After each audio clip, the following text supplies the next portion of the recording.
Assalamualaikum warahmatullahi wabarakatuh. Balik lagi sama gue Bang Zaini. Sekarang gue mau ngebahas Habib Salim bin Jindan. Dan gue sertakan linknya di bawah ini tuh YouTube-nya Mas Rifki Zulkarnain tentang tulisan Kiai Imaduddin masalah ilmuwan-ilmuwan di Yaman itu berpendapat tentang kehaluan Habib Salim bin Jindan. Lo tonton aja tuh linknya. Dan dia lahir di Surabaya tanggal 7 September 1906 dan meninggal di Jakarta tanggal 1 Juni 1969. Dan diceritakan bahwa dia itu tuh punya 400 guru dari berbagai macam ulama dunia. Dia ngambil sanadnya dari 400 guru ulama dunia dan 200 guru ulama Nusantara. Dan salah satunya yang terkenal itu adalah Kiai Khalil Bangkalan. Jadi Kiai Khalil Bangkalan itu tuh gurunya Habib Salim bin Jindan katanya. Kenapa ya sosok ini jadi fenomenal sekarang? Karena sosok ini yang menipu semua keturunannya Wali Songo, termasuk kesultanan Banten, kesultanan Cirebon, dan yang lain-lainnya. Dia juga memasukkan kitab namanya Negara Kertagama, ternyata ditulisnya tahun 1960-an. Dan 1984 itu ada penulisan lagi, dan ternyata itu bukan manuskrip lama, ternyata ditulisnya itu di atas kertas karton Manila. Jadi penipuan ini akhirnya terungkap oleh Kiai Haji Imaduddin Al-Bantani. Oke, sampai sini dulu ya. Jadi gara-gara Habib Salim bin Jindan inilah, ya kan, keturunannya Sultan Ageng Tirtayasa, Sunan Giri, Sunan Bonang, apa segala macam, menyangka bahwa dia itu bernasab kepada Ba'alwi semua. Dan karena tulisan Habib Salim bin Jindan inilah masyarakat Nusantara itu berhusnuzon bahwa Habib ini adalah penyebar agama Islam pertama di Indonesia. Dan ternyata ini adalah kebohongan publik terbesar yang terbongkar di abad ini gitu. Ternyata pas ada yang namanya Habib Bahar itu bilang Wali Songo itu udah terputus dan nasabnya itu udah nggak ada lagi keturunannya. Semua keturunan Wali Songo itu membongkar kitab manuskrip naskah-naskah orang tuanya dulu. Jadi akhirnya ketemu lah tuh manuskrip paling tua tuh dari tahun 1624, 1670 sampai 1700. Ternyata Wali Songo itu nasabnya itu bersambung ke Sayyid Musa Al-Kazim dan Al-Jilani, Syekh Abdul Qadir Al-Jilani. Itu ya. Nah, Habib Salim bin Jindan inilah yang bikin Arya Panatagama menandatangani bahwa Arya Wangsakara itu adalah seorang Ba'alawi. Siapa Arya Panatagama? Yaitu Kiai Imaduddin Utsman itu sendiri. Dan Habib Salim bin Jindan inilah yang membuat Rhoma Irama sebagai keturunan Sultan Ageng Tirtayasa merasa dirinya itu setara dengan Habib gitu loh. Ya karena Habib Salim bin Jindan ini gitu loh. Nah, di sini gue tulisin, gue masukin linknya itu tuh, link tulisan Kiai Haji Imaduddin Al-Bantani itu di kolom deskripsi di bawah ini. Kita bisa pelajarin bahwa di situ tuh banyak tulisan-tulisan karyanya Habib Salim bin Jindan itu tuh yang halu gitu. Contohnya dia bilang Fakih Muqaddam itu adalah ahli hadis. Kalau Fakih Muqaddam itu ahli hadis, kitabnya mana? Karangannya mana? Bukunya mana? Nggak usah kitabnya, nggak usah buku karangannya deh. Ada nggak waktu zaman Fakih Muqaddam itu yang pada tahun 574 itu ada nggak ulama-ulama tuh pada abad ke-6 itu menulis tentang kehebatan Fakih Muqaddam, kefakihan Fakih Muqaddam, bahwa Fakih Muqaddam itu benar-benar ahli hadis? Kan nggak ada gitu. Dan dia juga bilang bahwa Fakih Muqaddam itu tuh mengambil sanad tarekat dari Abu Madian. Soalnya Abu Madian itu punya murid Al-Maghribi apa siapa gitu ya, gue lupa deh, ntar lu bisa baca lagi tuh di tulisannya Kiai Haji Imad. Dan ternyata Abu Madian itu nggak pernah punya murid yang namanya disebutin di tulisannya Habib Salim bin Jindan itu. Jadi emang benar kata Dokter Bajik bahwa dia itu tuh punya penyakit, apa yang terlintas di pikirannya ditulis sama dia gitu loh. Dan banyaklah ulama-ulama Yaman itu menentang tentang tulisannya dia gitu. Jadi intinya kalau seberapa pun lu nulis kitab, sebanyak apapun lu nulis kitab, yang kata dia tuh satu kitabnya itu tuh, satu jilidnya itu tuh ada 1200 halaman dan ada 16 jilid, jadi hampir puluhan ribu halaman lah yang dia karang apa segala macam. Tapi kalau ketahuan kita itu bohong, nggak pantas lah kitab itu dibaca gitu. Dan yang lebih gilanya lagi tuh di Wikipedia dia disebutin sebagai pejuang ya. pejuang. Tapi alhamdulillah dengan kehebatan Allah yang maha kuasa, Allah yang maha hebat apa segala macam gitu ya, ternyata dia itu tuh bukan pahlawan karena dia itu nggak dimakamin di Taman Makam Pahlawan Kalibata.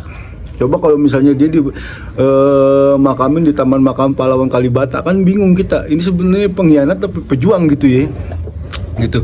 Ternyata dia meninggalnya itu dikuburin di Cililitan, di Condet gitu. Gue yang lebih keren lagi nih dari Kiai Imad nih, dia begitu teliti meneliti tentang perkembangan Islam tuh di Indonesia. Ternyata zaman dulu tuh ada seorang pelaut yang diduga dia menemukan benua Amerika tuh pertama. Jadi dia tuh berlayar dari abad ke-13 sampai abad ke-14 Masehi. Namanya Ibnu Battuta. Dan Ibnu Battuta itu ngarang kitab. Jadi dia bikin jurnal, dia bikin tulisan bahwa dia itu pernah mampir ke Indonesia. Dan di Indonesia itu didapati oleh dia bahwa masyarakatnya udah memeluk agama Islam. Jadi pada tahun 1300 lebihan itu tuh masyarakat Indonesia tuh udah mengenal yang namanya agama Islam. Dan dia rata-rata di Indonesia itu bermazhab Syafi'i. Gila kan, keren kan? Jadi dari tulisannya Ibnu Battuta itu sendiri tuh dia itu menafikan bahwa Habib yang datang ke Indonesia tuh dari tahun 1840 sampai 1890 penyebar agama Islam pertama di Indonesia gitu. Jadi sebelum itu juga emang Indonesia itu udah beragama Islam lewat Wali Songo ini gitu loh. Lewat pedagang-pedagang dari Hijaz, pedagang-pedagang dari Arab yang keturunan Nabi asli tuh yang datang ke Indonesia menyebarkan agama Islam ini tanpa pertumpahan darah, tanpa pedang. Karena di Indonesia ini orang-orangnya tuh udah apa ya, kalau boleh dibilang sekarang open minded lah. Orang Indonesia tuh open minded, menerima kebenaran, menerima kebaikan. Akhirnya mayoritas agama di Indonesia itu jadi agama Islam, tanpa pedang, tanpa perang gitu loh. Nah sekarang itu penyebaran agama Islam yang pertama di Indonesia tuh diklaim, sampai ada omongan kalau nggak ada enjit-enjit aneh datang ke sini untuk menyebarin agama Islam, orang Indonesia nih di sini nih Fuad lah, terus Kasat lah apa segala macam tuh masih nyembah pohon. Kan anjing nih, narasi-narasi kayak begini nih harus ditentang gitu. Sekarang udah ketemu dari kitab Ibnu Battuta aja tuh udah menafikan pendapat dia bahwa Habib lah yang menyebarkan agama Islam di Indonesia.